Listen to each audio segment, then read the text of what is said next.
Hello.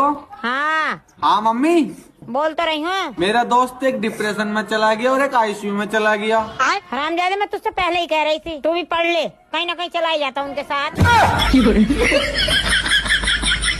पढ़ने लिखने से ना गए वो। सरकार इतनी पागल थोड़ी है अनपढ़ों को भेजेगी। तू मेरी सुन, हाँ वो डिप्रेशन में गया, तुझे उससे ऊपर जाना है। तुझे भी अपने माँ बाप का नाम रोशन करना है। भारत में 3 चीज बड़ी चर्चे में है। पहली नरेंद्र, दूसरी धुरंधर और तीसरा सिलेंडर।